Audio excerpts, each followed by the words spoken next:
Well, hey there, friends. So this video was inspired by a comment I got on one of my videos, and it was the question that is essential was sort of, how do you do a tarot reading? How do you get the most out of it? How do you mine the cards for information? And so I've talked about different versions of how I work through a reading on different videos, but I thought let's like go back to basics and let's kind of go through the mental process of doing a reading. And the question specifically referenced Rider-Waite-Smith.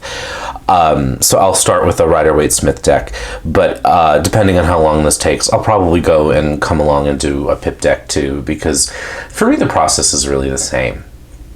All right, so this is sort of a step. Oh, this is so. Have I ever showed this before? This is the box I keep my very first deck in. I wish you could still get these. I don't remember where I bought it. It was on a shop online at the time, but so I thought, let's go to Rider-Waite-Smith. Let's go to my very first Rider-Waite-Smith deck. So if you know anything about my channel, if you've watched me at all, you know that questions are paramount to me. They are the single most important part of the reading, and that I really resist general readings. And even when asked for a general reading these days, what I'll often do is a preliminary reading to identify an area of opportunity, right? But let's start super general and just let me take you through what's sort of my mental process and how I come up with an answer, and then we'll look at how a question can change that, and then we'll see how long that takes, and then maybe I'll go through it again with some Pip cards. This deck is really old and damaged. Like I had it in my backpack and it got rained on, and so it's all warped, but it was my very first deck. So I guess I don't really need to shuffle too much because it's not a real question. But I just want to, I don't think this was in order, but I just want to get a pretty broad diversity in the cards. All right, so we'll say this is a general reading. I never do one card readings. I guess that's really right out of the gate. To me, 3 majors, that's cool. To me, I just don't do one card readings. And the reason why comes down to context. I think context is super duper important, and I think the more context I have, the easier it is to read. I've done a whole lot of videos about this. If you want to know more about how I landed there, I recommend Robert M. Place's Tarot History, Divination, and I can never remember the full name of this book, and it's one of my favorite books, and I can't see it from my shelf. Where is he? I have so many books, and they're in so many places in my office right now. Anyway, Robert M. Place's Tarot. Oh, it's right here. Tarot History, Symbolism, and Divination. And I think that it's also covered in his new book, which is The Tarot, Magic, Alchemy, Hermeticism, and Neoplatonism. So I don't read one card, regardless of the style of deck I'm working with. I just find that 3 cards are ideal. I think it's sort of the perfect amount. And if I'm doing a spread, for example, an old spread I used to do a lot, I don't do it so much anymore, was a star spread where each position represented position 1 was fire, air, earth. Each position was an element plus spirit. But even if I were to do that, I'd draw 3 cards for fire, 3 cards for air, 3 cards for water, etc.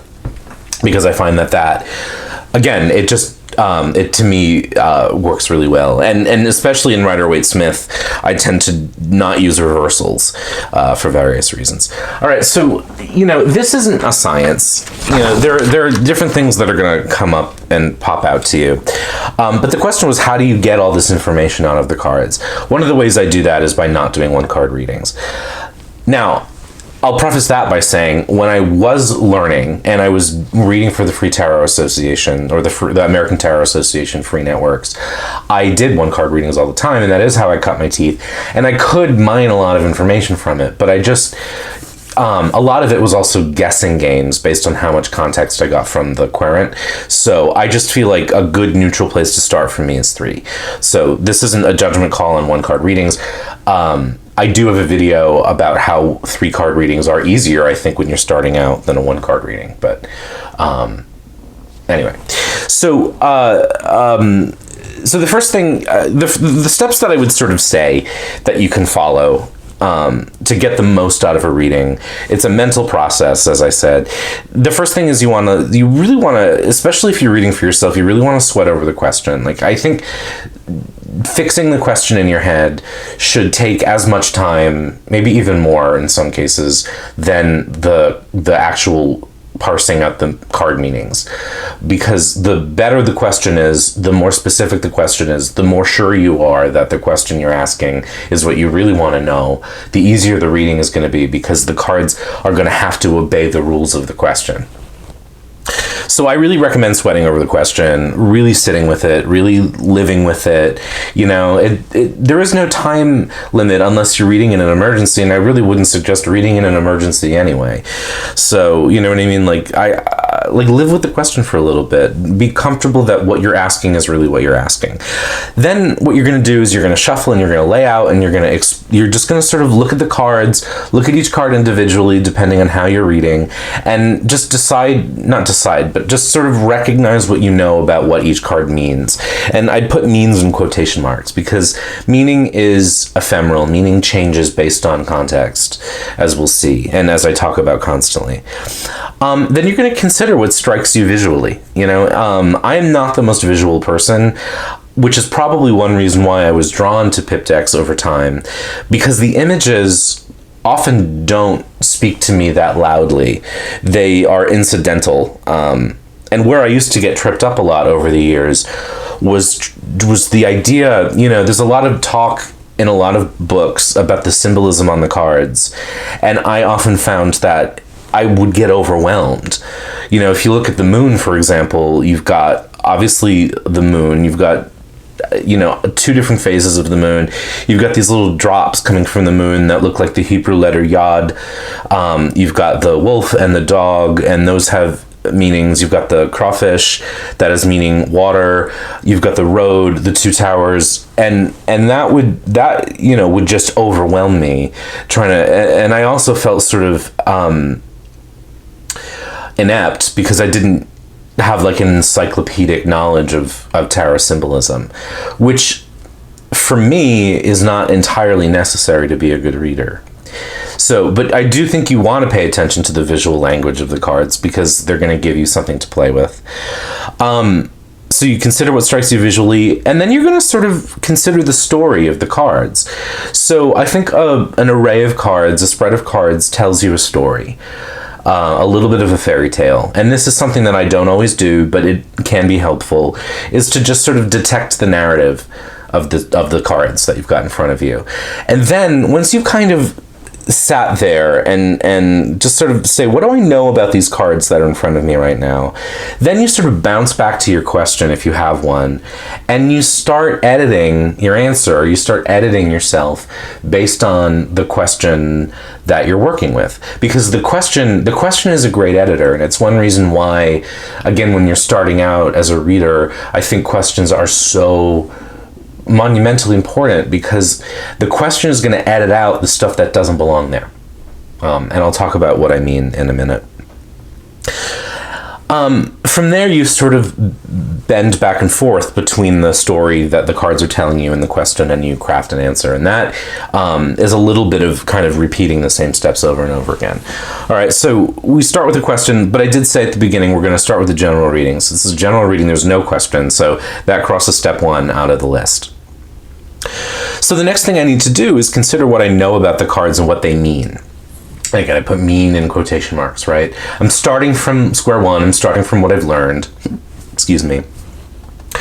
So I've got the moon, the devil, and the sun. Really interesting array of cards here. 3 majors. That's something that I've learned is important to me, right? Major Arcana cards have a bigger emphasis in the tarot. That's why they're called majors. That's why they're called trumps. So I know that there's, or keys. I know that there's an import here, and I've got 3 of them in a 3-card reading. So this is, this is sort of got italics all over it and a neon spotlight, neon sign. So then I look at each individual card and I say, what do I know about the moon?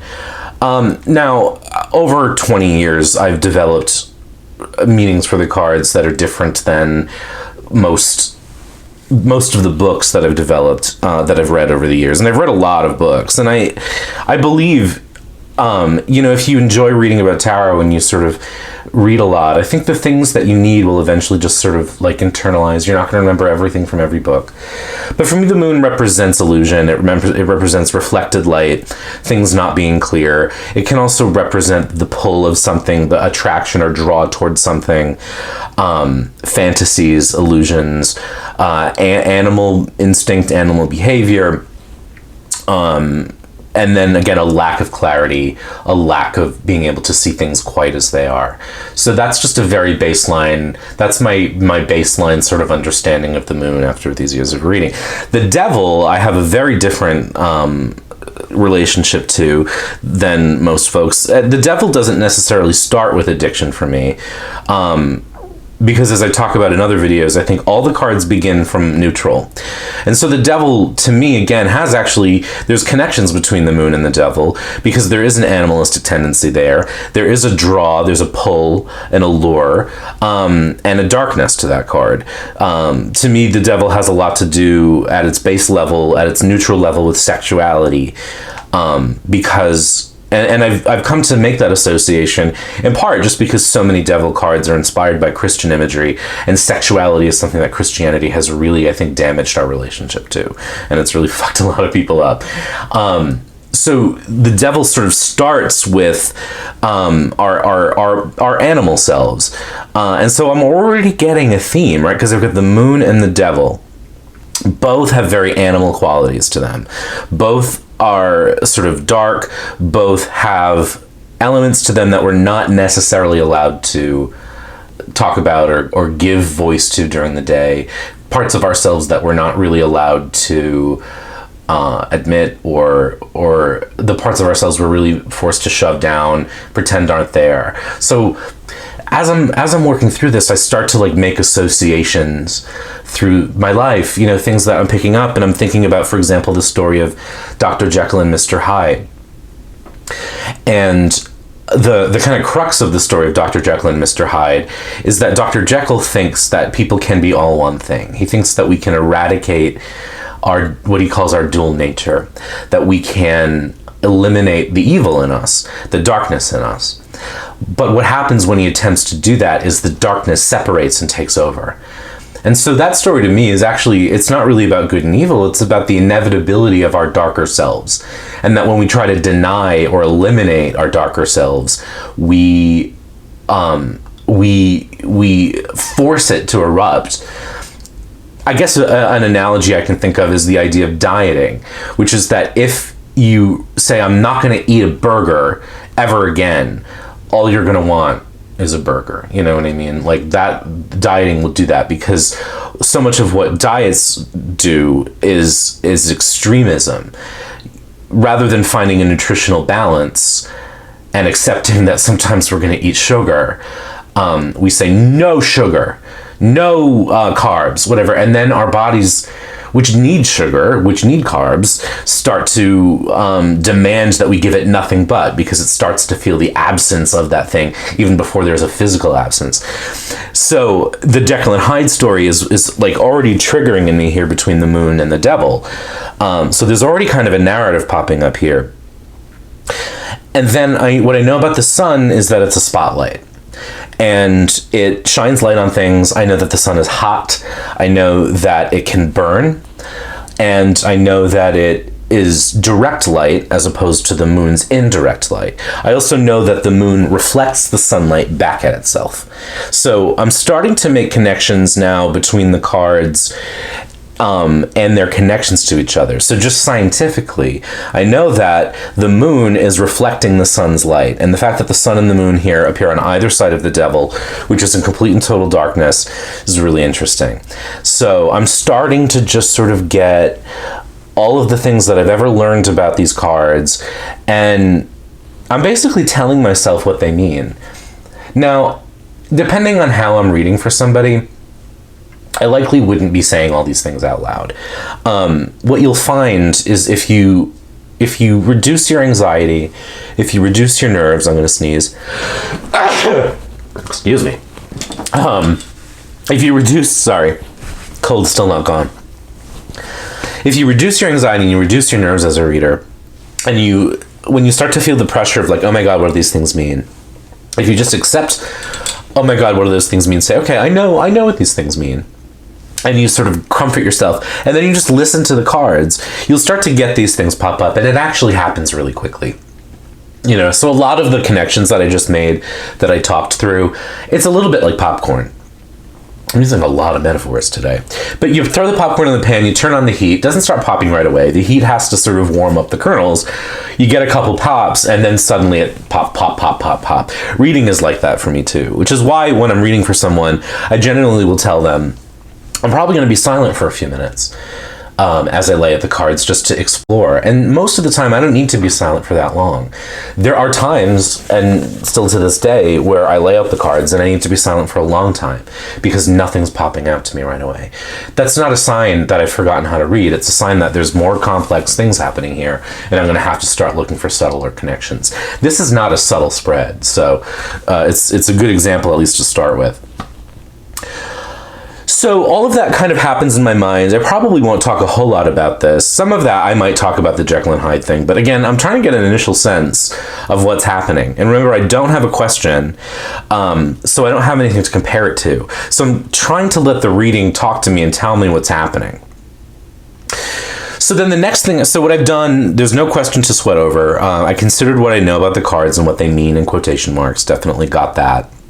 Considered what this strikes me visually. So what strikes me visually, of course, is the appearance of both the moon and the sun. The color scheme of the moon and the sun are very similar. With the devil, it's very dark in the middle. The appearance of these two orbs, the sun and the moon. I'm reading and learning about astrology at the moment. Not astrology and tarot, just astrology in general. But I'm sort of reminded of how important those two luminaries are in a birth chart. So I'm having a hard time not making the association of the moon as our emotional state and the sun as our identity. So there's little associations that are happening visually and mentally for me. The animal nature of these cards is coming through. Anything else? There's a symmetry to the reading, especially in the way that the devil's wings sort of bring these two cards together. There are, there's two figures sort of with a third in the moon that sort of reflects the geometry of the devil. So I'm just sort of saying, does any of this matter? Now, again, as I said before, like the symbology to me is often tertiary. It's secondary. I'm not a visual person, and so the images are not as important to me as other things are. And then I start to tell a story to myself, like what's happening in this story. Now this is because I have a narrative sense rather than a visual sense. This step may not be necessary for everybody. You may get the narrative, you may get your threads purely visually, but I start to form a story in my head. You already start to get a sense of it when I talked about Jekyll and Hyde. And what I do when I do this, and there's a couple ways to go about it. You can go 1, 2, 3. I tend to sort of look for who the main character is. And the main character to me very strongly as a dominant force in this figure is the devil. And so I get a story of someone who has very strong animal needs, and who's torn between the instinctual part of themselves and the acceptable part of themselves, who's really torn between the part that wants to give themselves over to instinct and illusion, but who also recognizes that they have to live in the daylight. So, there's a lot of monster analogies we could make here. There's like a vampire quality to this, right? Or the person who's drawn to that energy. But I'm getting a story about someone who has very strong, I'm gonna just go for it, right? It has very strong sexual urges that are probably not super accepted, that you don't necessarily bring to light, and they're trying to tamp that down, and sort of live in the light and sort of avoid or repress the darker side of themselves. In essence, I have someone who is forcing themselves to live in the sunlight when their instinct is to live in the moon, and the result of that is that they're entering a very abusive phase. Now here I get into light and shadow based on the context of the story, right? The devil, I said, is neutral. The devil starts with sexuality and sort of animal nature and the darker aspect of ourselves. But in this tug of war between the sun and the moon, I do start to feel more of the shadow aspect of the devil as our main character, for various reasons. One, the color scheme in the cards. Two, the strength of the sun and the moon cards. The story that I'm starting to connect with myself is giving me a sense of someone pulled between two ideals of themselves, or two ideals. They want to be the moon, but they have to be the sun. And by trying to shut off the moon entirely, they are entering an abusive relationship with themselves. And so that's where the visual imagery of the devil starts to come in. We've got this sort of bondage. We've got these things tied to and entrapping, or being entrapped by the devil. And so the dual natures, because we've got the two humans here, are both bound because the devil is trying to live in the sunlight when he wants to live in the moon. The devil's natural habitat in this reading for me feels like nighttime. But because that's not okay, he's trying to shut it off. So I have a narrative here. I have a story. I have a sense of what's happening with someone in this reading. Now, the fifth step would be to compare the story to the question, but I don't have a question. So what I have to do is craft this into a message. If it's a reading for me, then that's a little bit easier. If it's a reading for someone else, what I need to do is say, here's the story I'm telling. So I'm getting a sense that you have something that you consider about yourself that's not acceptable socially, that's a little dark, that's a little twisted, but that's your natural habitat. And you're trying to tamp that down in order to make yourself more socially acceptable. But in doing that and trying to cut off that part of yourself, you're actually trapping yourself in a really abusive relationship with yourself. And so what I think the solution to that is balance. You have to give life to the part of yourself that you don't think is socially acceptable, but also live in the norms of the world at the same time. So you find your places where your moon self can thrive, and you find your places where your sun self can thrive. Obviously, you have both because they're both showing up as very strong, equal cards in this reading. But if you continue to deny the more animal, the darker part of yourself, the more fantastical, illusory part of yourself, then you're going to burn yourself. The sun's going to burn you out. So that gives me something to tell the person I'm reading for. Now, this is a big message, and someone I'm reading for who didn't have a question could hear that and say, no, that's not a thing. Or they could say, yeah, and it could be something that they're not even thinking about.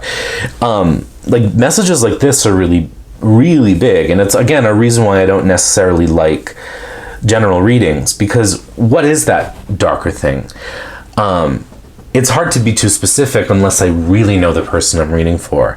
For me, I would say this person has some sexual fetishes, because, again, it's hard for me to divorce the devil card from human sexuality. So this person's sexuality is restricted by trying to be too normal, in quotation marks, and so their sexuality is constricted as a result. Now, that might mean a sexual fetish, or it might mean that they have hidden parts of their sexuality. Maybe they're in the closet. That I don't know those things, and while I'm a big fan of specificity, it would be dangerous of me for me to assume too much based on 3 cards. Now, I could draw more cards to explore, but it's tricky to make assumptions. And again, if someone is like, this to me is a reading about repression. If someone is repressing this devil part of themselves, this moon part of themselves so much, and trying to live in the sunlight so much, they may not be able to hear that message, because repression is a funny thing. And that's where we get into human psychology. And I'm not a psychologist, so I can't, as a reader, I have to be careful not to push too far. I think it's Janina Renee in one of her books who talks about the fact that we build blocks for ourselves to survive. So if I were doing a reading for someone and I were to say, this suggests that you're in the closet, or this suggests you have some sexual fetish that you're not embracing, and because of that you're feeling restricted and stunted, I could completely shut the person down. So this is like the tricky thing about being a reader, right? But so that's my process for a general reading. And then if there were a question involved, that gives me boundaries. So if the question were, what do I do to improve my work life? Then all bets of sexuality are off, and I have to edit all of that out.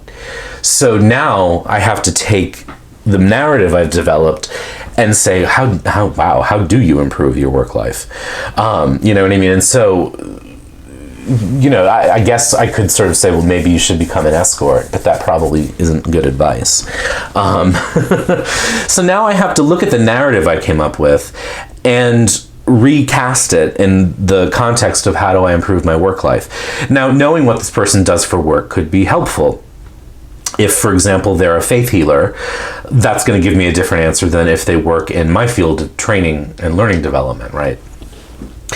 But just starting from base with like, how do I improve my work life? The key thing is repression. Now, the context changes a little bit, and so the sun kind of changes a little bit too. So now it's, there's a couple things that are happening. I think one thing, if I were to stay close to my initial narrative, there's someone whose true nature is being denied in order to fit in. And so to use that narrative, I would say you got to be yourself at work. You can't, maybe you're the black sheep, and that's fine. If you want to improve your work life, you got to bring who you are out into the open, as crazy and wacky and weird as you might be. The other thing that I could say too is that you don't fit into this environment. This is too sunshiny a role for you, and you need something that takes more advantage of your instincts and your intuition, and your knowledge of people's fucked upness. You don't really belong working at the Disney store, for example. And these are just really quick examples. But do you see how the narrative changes, the question evolves, the answer, and I have to edit out everything. Unless this person actually does have a career in sex work, which I guess isn't out of the realm of possibility. I have to get rid of all of that stuff. Sexuality at work is dangerous. And so another thing that I could say, again, depending on how much I know about this person, is that their sexuality is, the addiction quality of the devil, which is traditional, comes out. And there may be like a sex addiction that's, again, this is really risky stuff to talk about, if you're not inclined or if you're not trained in this. But their sexuality and their inability to stop thinking about sex could be clouding their work environment. But again, like, sexuality at work is probably less likely the fact that they're just not being themselves, or they're not in an environment where they can thrive. So in the context of a work reading, I would probably say you got to shed light on who you really are and let them see how weird you are. Let your freak flag fly, or find a place where you can do that and your work life will feel better. So, that's really how you do a reading. And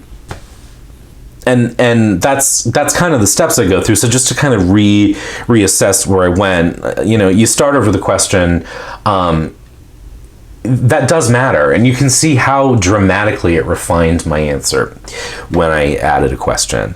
Consider what you know about the cards and what they, quote, mean. Remember that meaning changes. In this particular example, I used 3 or 4 different iterations of the devil. You know, the devil became sexuality, the devil became bondage, the devil became addiction, all based on what I was working with. So when we read in a book that the devil means addiction, that's a metaphor. It's not a literal thing, you know. The same thing with the sun and the moon, too. So we think about what we know about the cards. We think about what strikes us visually. We start to consider the story. We start to create the narrative. And then we compare the narrative to the question. And we refine. You know, we use the question as our editor. If I were to say to this person, you know, you got a fetish that you need to, like, give into at work, that would probably get that would probably not get that person's work life better. They'd probably just get fired, you know. So I'm just stalling now because I'm trying to think of how to sort of summarize the message here. You don't have to go step by step. A lot of this happens concurrently and intuitively, but this is kind of how I break it down into a step-by-step. Rigidity can give you boundaries, but it can also restrict you. So if one of these things isn't yielding anything for you, then don't force yourself to apply it. If you can't find a narrative, then the story may not be important. Likewise, if you immediately see that one card is dominating the other two, focus on that one. One reason that I really enjoy reading without set spreads is I can lay out 3 cards and I can say, oh my God, I don't have to focus on 1, 2, 3 because the devil pops out as the primary verb, the primary actor in the story, and I'm not restricted by it. Part of the question that I got that inspired this video too is like, how do people get so much out of the cards? How do they pull so much information out of them? And I think that's an interesting question because to me, it's not getting a lot out of the cards. It's getting the answer out of the cards. And I think if we go back to the example that I just did, and I were to say everything I said out loud, which was my internal dialogue, my thinking about Jekyll and Hyde and all of that stuff, the danger, the risk, is that the answer gets lost in the interpretation. Because I said so much, and I was just trying to, what I call in Tarot on Earth, do the math, that it's hard to like remember the Jekyll and Hyde, and then I talked about like sexuality, and I talked about the moon and tides and whatever, you know, like the person I'm reading for, what they really need is the answer, and probably some sense that my answer is credible, you know. So I give them my answer and I prove the answer. But to me, when you're doing a reading, it's not about saying everything. It's about saying the things that answer the question and that provide evidence for the answer. And that's the important thing. You know, I use this example of my early years as a reader, and these were done a lot in writing, my early readings, but I would pull a 3-card reading like this, and I could probably write 3 single-spaced pages on the reading. And I remember my mentor for the ATA networks at the time saying, this is too much, like people want their answer. And I said, no, they want to hear how brilliant I am, or I mean, I didn't say that. I was like, okay. And then internally I thought, like, you didn't know what you're talking about. It's important for these people to know how brilliant I am and to see how much I can mine a card for. And that's not what we do as readers. What we do is we answer the question. All of the brilliant math, all the brilliant work that I could show doesn't get them what they want, and it distracts them from the answer they need. So, you know, my mentor was right. I was doing too much. And in a written reading, you can pull back. It's harder to do that in an out loud reading, which is one reason I've always preferred writing a reading, because I can edit. What I do now, and I don't do written readings very much anymore because no one really wants them, but I say, you know, here's your question, here's the answer, and then here's how I got there. That's how I'll do it. When I'm doing it out loud, I do have to talk through some of the math, but I try to be really judicious, to be silent, which is a little bit easier because almost all my readings these days are done on video. So I don't feel the pressure of a person sitting on the other side of me waiting for me to like begin and say something. And if it really takes a long time, I could always edit it. But I try to do all of that work internally, explain what I'm seeing, and then summarize it into an answer. But it's not about saying a lot. It's about saying the right thing. It's about answering the question. And, you know, I mean, if you watch any of my videos, you know, I'm 35 minutes in to what I thought was going to be a quick example. Excuse me. So I can talk a lot. Again, this is a little bit different because it's a tutorial and I'm talking through my thinking. But do you see what I mean? Like, essence is key. And, like, I'll repeat my steps now because that's the thing I want you to kind of take away from it. You know, and so as a reader, I think the thing we have to do when we do a reading in person or aloud or live is that we are very careful to summarize at the end the key takeaways so that that's the last thing they hear and it's the first thing they remember when they're walking out the door, rather than the Jekyll and Hyde thing. The Jekyll and Hyde thing was like a good way for me to understand who this person is in the context of this reading, but it's not what I want them to take away, unless they happen to be, you know, a huge fan of that story. It was my access point, but the metaphor may not resonate with them. So again, I start with the question. I really do believe the question is paramount, and really making an effort with the question is important. Consider what you know about the meaning of the cards, and meaning again is elastic. It's quotation, you know, I put that in quotation marks because it changes. Consider what is striking visually, consider and develop the narrative, and then compare that narrative to the question and edit based on it. Since this is a long video already, I mean, I can do a quick example with pips. It's the same thing. It's just that you have a little bit less visual language to work with, but the process is the same.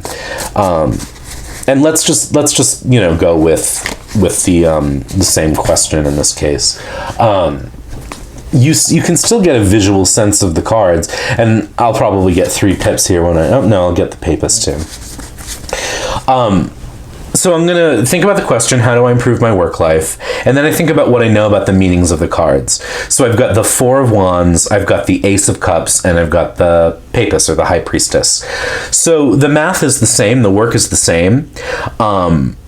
There are some striking visual things that I'll actually mention, and I'll talk about that. But so 4 is foundational, it's stability, it can be conservative. Wands are creative, they're fiery, they're vocational, they are passion projects.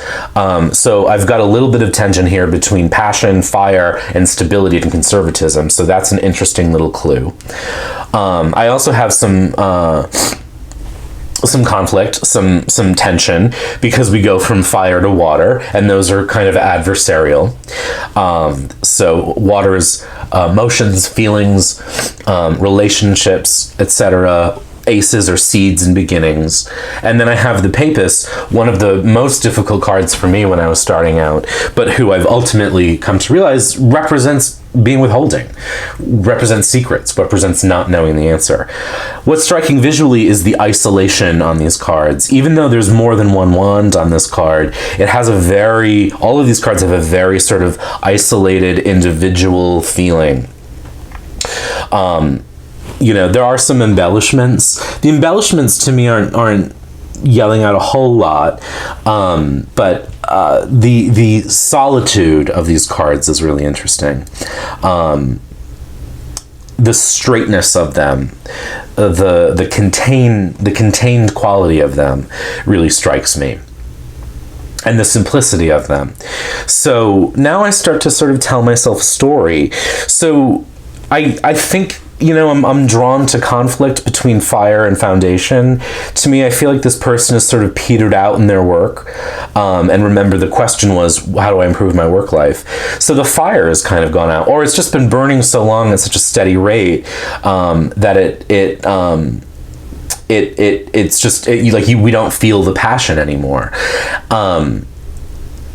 And our emotional state is really dim as a result. So the fire sort of evaporated all our love for what we do. So aces can usually be the beginning, but in this case, I'm just getting a feeling of the aces having been reduced, their emotional state, because they asked how can they improve their emotional state, which means that at one time it was better. So the ace to me in this case is like, oh, it's not the beginning of something, it's like the reduction of something. The fire has evaporated the water so much. And then we have the papist who's withholding, she's secretive, she's mysterious, all those things that we associate with the papist or the high priestess. And I think what I would say in this case is that the job has actually gotten demystified. So this thing they probably had a lot of passion for has gotten watered down, but then the water has diminished and there's no mystery left. So what they need to do to improve their work life, I would say, is to reignite their passion somehow. And the key seems to be the papist, which is to go out and find something that excites them, that they don't know everything already. Get a new job, consider a career change. Take your skills and do something you don't know anything about, but that you can learn as you go. Because to me, what this person kind of gets off on is the excitement of not knowing. That's to me what the high priestess represents. So that's my narrative. I compare it to the question, how can I improve my work life? I did a pretty good job as I was telling the story to keep it connected to work life. So your fire's gone out and it's evaporated your emotions. You need some mystery. So go find something new that you don't know and learn, get in the trenches again and start from scratch. Take a lateral move in your company on a team that you didn't work with before, where you're not the expert. Live in mystery. You're going to get excited by not knowing the answers to everything. That'll fill your cup, it'll ignite your fire, and it will satisfy that part of you that really loves not to know the answers.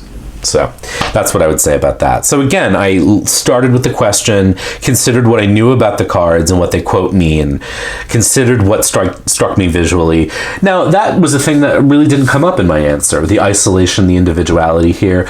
I could pepper that in here, you know what I mean? They may need to sort of stand alone. They're not really, these two cards have an isolation, there's 4 here. They may just need to not be part of a team anymore too. Their contributions need to be individualized. So I could take that further. But the visual language, again, to me doesn't always matter all that much. Although it did in the first one and not so much in this one. So consider what's striking visually, consider the story, and then compare the story to the question and use that. Again, it's not about saying a lot. It's not about the history of the cards and everything that's out there. It's about answering the question. So people can see a lot in the cards, but to me, it's not about all the things you could say. It's about the answer. That's the thing that matters. So this is kind of a back to basics, how to read 101, assuming you know at least a little bit about the cards. But yeah, that's that. So I hope this is helpful. As always, far longer than I meant it to be, but what are you going to do? Have a great weekend, everybody, and we'll talk soon.